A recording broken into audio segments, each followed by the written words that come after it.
Quick, Rennie, use your fists. Knock down that door. Here goes.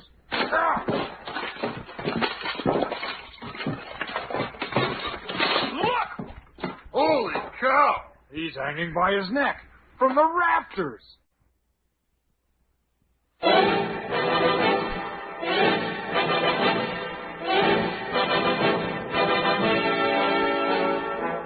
Here comes Monk Mayfair, the ape-like chemist. Blazes! Ham Brooks, the sword-wielding lawyer. Take that! Rennie Renwick, the two-fisted engineer. Holy cow! Long Tom Roberts, the adventurous electrical genius. Pipe down, you guys. Johnny Littlejohn, the fighting archaeologist. I'll be super amalgamated. And their leader, the greatest adventure hero of the 1930s, the man of bronze, Doc Savage. The Variety Arts Radio Theater, by special arrangement with Condé Nast Publications, presents The Adventures of Doc Savage, a new series of radio adventures based on the novels by Lester Dent. Today, The Hanging Man, Chapter 2 of the fantastic story, Fear Key. A crooked lawyer named Hallett has attempted to kidnap Doc Savage, but the man of bronze turns the table on the lawyer and his henchmen and learns that they have been hired by a mysterious company called Fountain of Youth Incorporated to keep Doc and his 5 aides out of the way for 2 weeks. While on their way to investigate the offices of Fountain of Youth, Doc, Monk Mayfair, and Ham Brooks are shot at by the company's president, a man named Santini. Inside the offices, Doc discovers that Santini has sent Hallett and his crooks to waylay one Kel Avery, who is supposedly on a plane bound for New York. He also discovers a secret file containing the names of the wealthiest men in America. Just then, a mysterious phone call interrupts their search, and an unknown voice declares that Kel Avery is not on the New York plane.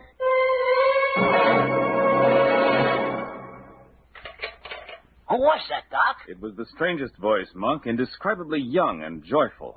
What'd he say? He seemed to know all about this business, Ham, and he said that Kel Avery is not on that plane bound for New York. So, where is Kel Avery? At 1120 Fish Lane, he said. Fish Lane? That's out in Flushing Marshes. That neighborhood ain't so hot, Doc. Yes, Monk, I know.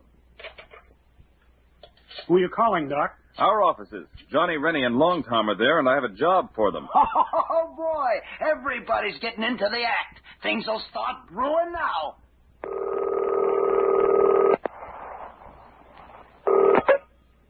Yes? Johnny, Undeniably, Doc. Monk and Ham told you of the plot to abduct me? Completely. The perpetrators have been suitably chastised, I assume. Yes, but they got away. How unfortunate. Perhaps not. In any case, we have reason to believe they are going to try the same thing on someone named Kel Avery, who may be at 1120 Fish Lane. You and Rennie and Long Tom head there and investigate. Monk and Ham and I will be here another 10 or 15 minutes.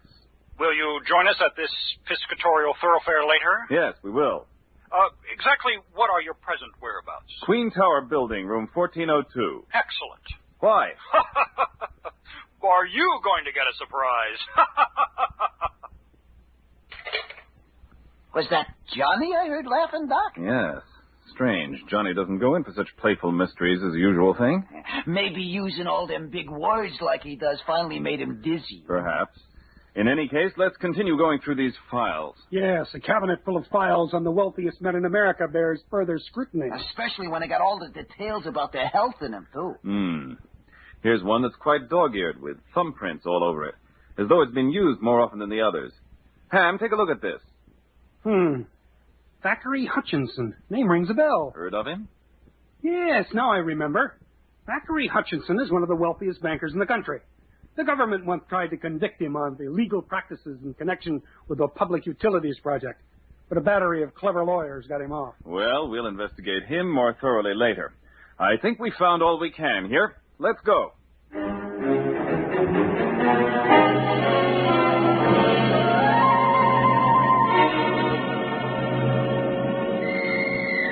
Shall I get a cab, Doc? I don't think that'll be necessary, Monk. Look there. Hey, how'd your roadster get parked at the curb? I'd say it was delivered by that lovely vision in bronze standing next to it, no doubt. Hey! Hey, Doc! Doc, it's your cousin. Hey, Pat! Pat Savage! Hello, Monk. Ham. Hiya, Doc. I say, Pat, with that bronze hair, smart frock, and chic hat, you sure make the other New York women look rusty. Yeah, you sure inherited all this Savage family looks, Pat. But I thought you was up in the North Woods shooting polar bears or something. Well, I got tired of the woods. Too tame. I decided I needed some adventure. So I headed back for New York to hook up with Doc and his 5 assistants again. Johnny told me I could catch you here if I hurried. So that's what Johnny was laughing about. We'll talk on the way uptown, Pat, but I'm afraid we'll have to drop you at the office until we get a matter settled. Oh, a matter? Sounds interesting. There's a plot afoot, Pat, or rather some other cookies are plotting something. Well, I'm going along. It's dangerous, or maybe. Oh, Doc, Pat's as good a scrapper as any of us, except maybe you. She certainly held her own in our skirmish with the Phantom Werewolves last year. And having a golden-eyed bit of bronze loveliness along won't hurt none either. All right, she can come along. Great. It'll be like old times having you back with us, Pat. The love of hunting trouble must run in the savage blood. Gentlemen, I yearn for some action. Well, here it is. It's that team. And then 2 birds, Howlett and Leaky. And about 10 other hoods. Into the car, quick. All at once! Let him have it!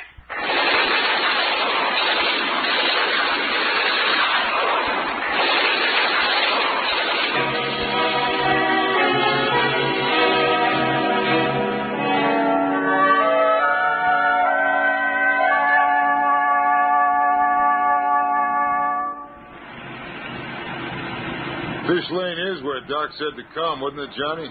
Eminently correct, Rennie. Well, this is it, but it ain't nothing but an unpaved rut bounded by wood and tar paper shacks. Long Tom, what was the address again? 1120. That's where this Cal Avery's supposed to be. There it is, over there. That joint sure ain't much. Shingles scabbing off the roof, tin cans nailed over knotholes, old clothes wadded in place of missing windows. We needn't wait on Doc for this. All we have to do is ascertain whether this Kel Avery is in attendance. Let's take it. I agree.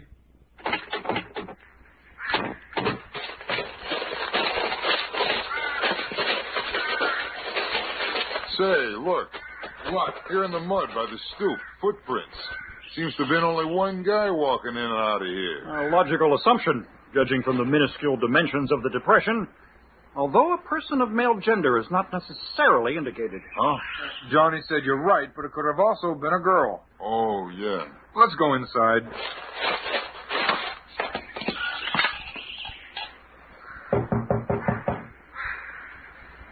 An absence of response.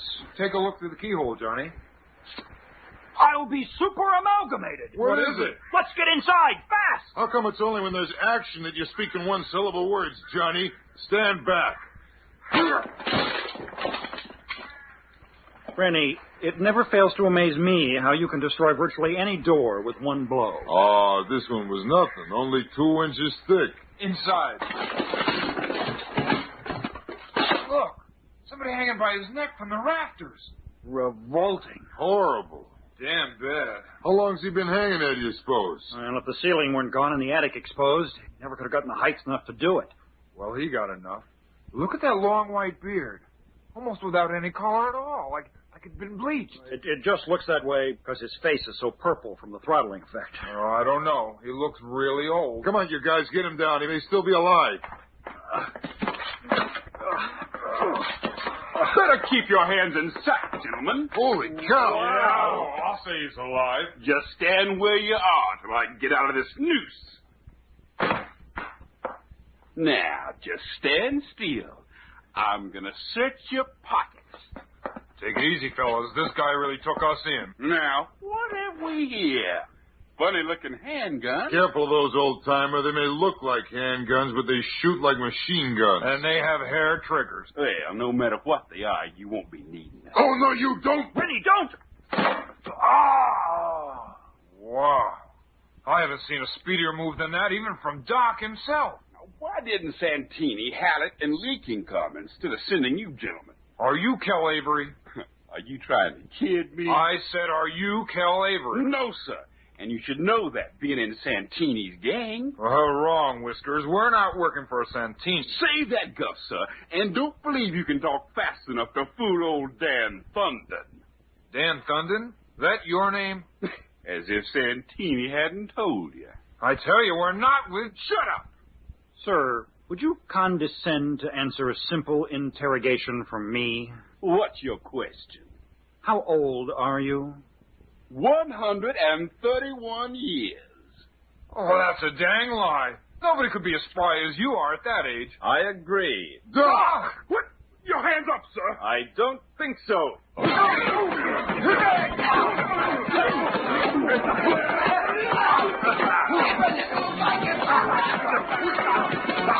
He's almost the equal of Doc.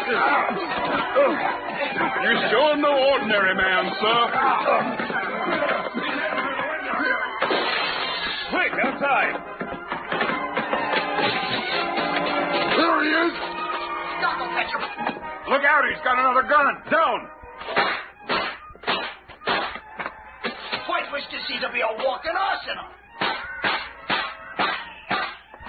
What's that? Somebody else shooting. It's Pat. She stayed in the car as a lookout. That six-gun of hers will give him something to think about. Look, Thunn's heading for the street. He's hailing a cab. Damn it! If you don't believe I'm 131 years old, look up the records on the skipper of a Sea Nymph, a schooner that sailed from New York in 1843.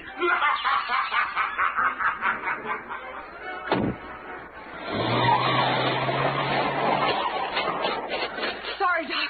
He got away while I was reloading my pistol. That's all right, Pat. I have a feeling we'll see Dan Thunden again before this business is over. And what a business. I've only been with you half an hour, and I've already been in 2 fights. 2 fights? Take a look at Doc's sedan. Santini, Hallett, Leaking, and their gang jumped us. They stopped our car by blocking the street with a taxi and ran out with guns and cut loose. Holy cow. I aged 10 years wondering if Doc's sedan really was bulletproof. And was it a good feeling when those bullets bounced off? What about Santini's gang? Well, they had cars set for a fast getaway. They were gone before we could get straightened out and follow them. You're an awful bad company, Pat. I love this company.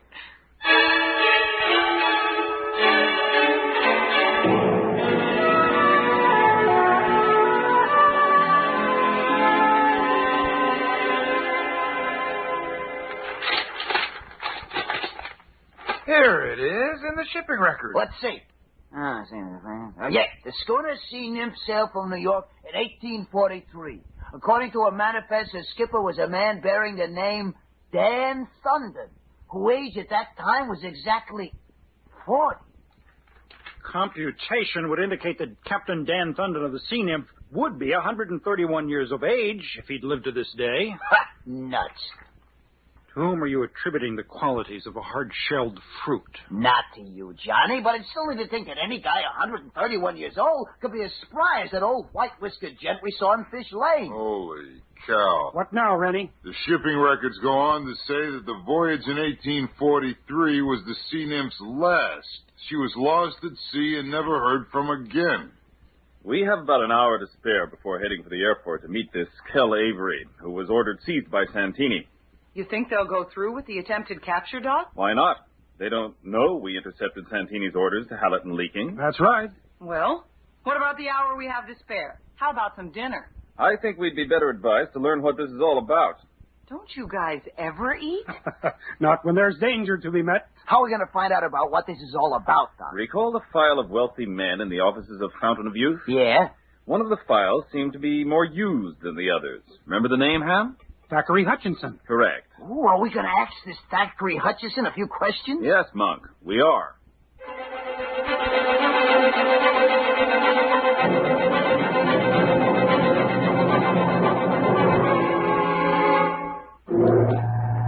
Ooh, what swanky digs. He has the entire top floor penthouse, I hear. I never did like this Hutchinson. He's an orphan robber. A successful orphan robber, Ham, if his domicile is any indication.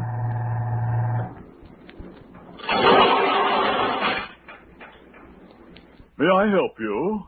You're the butler? I am. I'm Doc Savage. We're here to see Mr. Thackeray Hutchinson. Mr. Hutchinson is not in. Don't lie to us.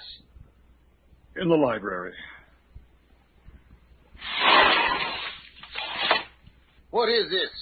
Damn you, get out of here. My name is Savage, Mr. Hutchinson. We've come to call upon you. I know you're Doc Savage, and some fools think you're a big shot. You may buffalo some people, but you won't get to first base with me. Now, get out. We've called on you to learn what you know of the Fountain of Youth Incorporated. Never heard of it. That is not true. If you don't get out of here, I'll call the police. The police are here, Mr. Hutchinson. Where? We are the police. Each of my men and myself holds a commission in the New York Police Force. Here are my credentials. Mr. Hutchinson, you are under arrest. What? The Fountain of Youth Incorporated has made repeated attempts to kill me within the last 2 hours. You may be connected with the concern. That means a trip to jail. You're crazy. Accessory to murder or attempted murder is a criminal charge, and all your money won't keep you out of prison. Oh, what do you want to know? I'll tell you. That's better.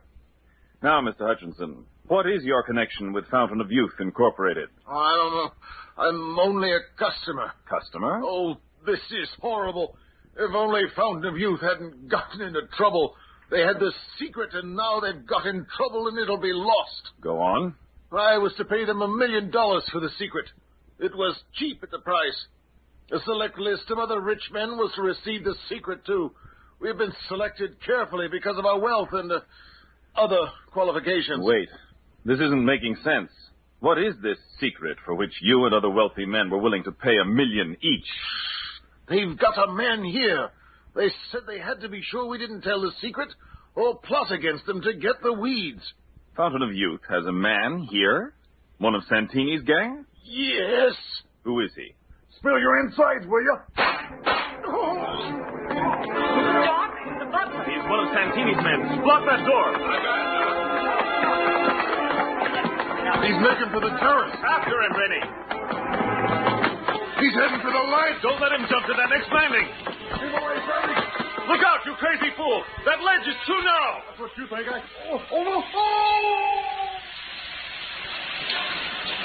Boy, that's a long way down.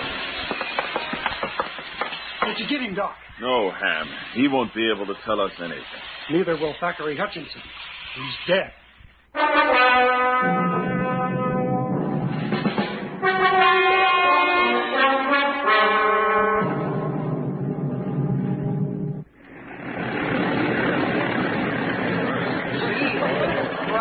Yeah, that makes it tougher. How so, Mom? Well, we haven't seen all the guys in this Fountain of Youth gang, Pat. Some of them might be around waiting for this Kel Avery's plane. Looks more like autograph grabbers and photographers. Well, that'd mean a celebrity's arriving, wouldn't it? Yeah, but them Fountain of Youth guys could be in disguise. Pat, Yes, Doc? can you change your appearance in a hurry? Well, if I had some dark glasses, I could. There are some in the car. Get them, Long Tom. Right. Ham, lend me that snappy topcoat of yours. Huh? You're about Pat's size. Come on, shed it. I don't get it, Doc. I don't think that Fountain of Youth crew got a good look at Pat this afternoon. If we alter her appearance slightly with the coat and the glasses, they might not recognize her. The idea being that nobody's to think I'm with you. Exactly. Here are the glasses, Doc. Thanks, Long Tom. Now, Pat, keep your eyes open and be ready to grab any loose ends that we let slip. Right. Here comes the plane, Doc. Good. Let's see if we can find out why so many people are here.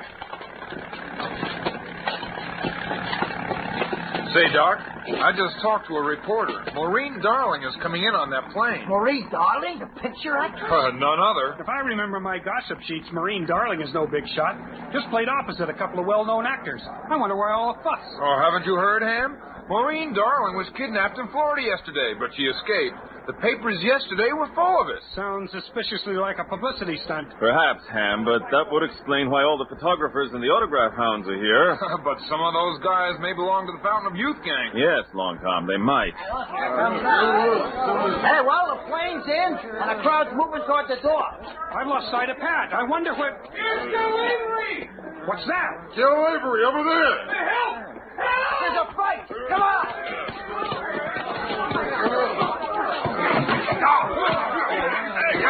Come on, let's go.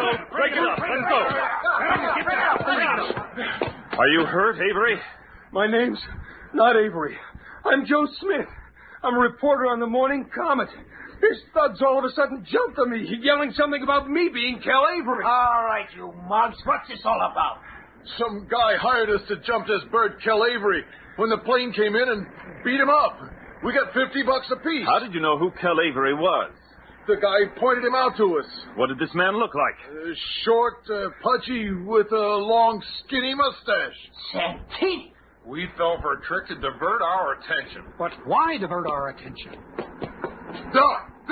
Some people just told me that during the fight over here, another gang grabbed Maureen Darling and another woman and carried them off in a car. How did this happen, Rennie? They slugged the bodyguard this Maureen Darling had along. What beautiful dopes we turned out to be.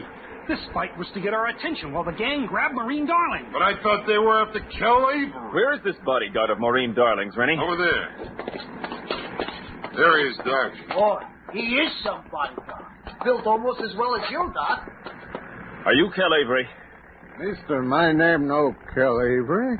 My name DeClema. You are Maureen Darling's bodyguard. Maybe was her guard. Maybe it is she won't want guard who is guard not so hot. No? I don't get it.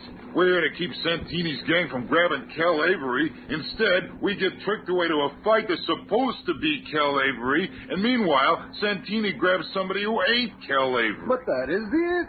Men do take Kel Avery. What are you saying? Yes, that is what I tried to tell you.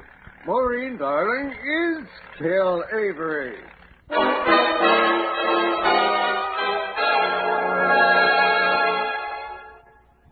What does the Fountain of Youth gang want with Kel Avery? What is the mysterious secret that meant the death of banker Thackeray Hutchinson? And who is Dan Thunden, who claims to be 131 years old? Don't miss The Disappointing Parcel, Chapter 3 of Fear Key, next time on The Adventures of Doc Savage.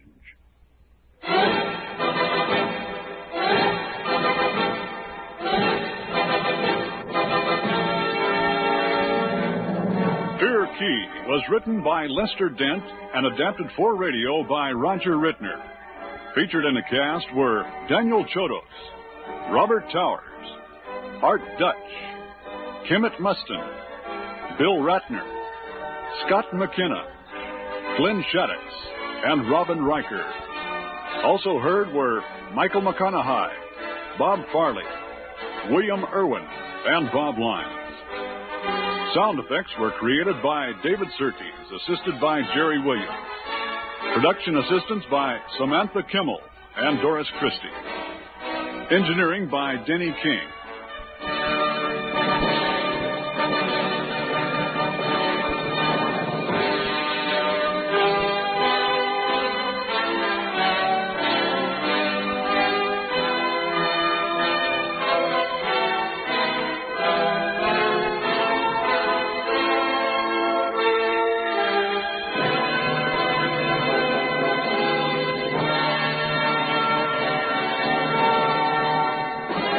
Adventures of Doc Savage is produced and directed by Roger Rittner and is a presentation of the Variety Arts Radio Theater.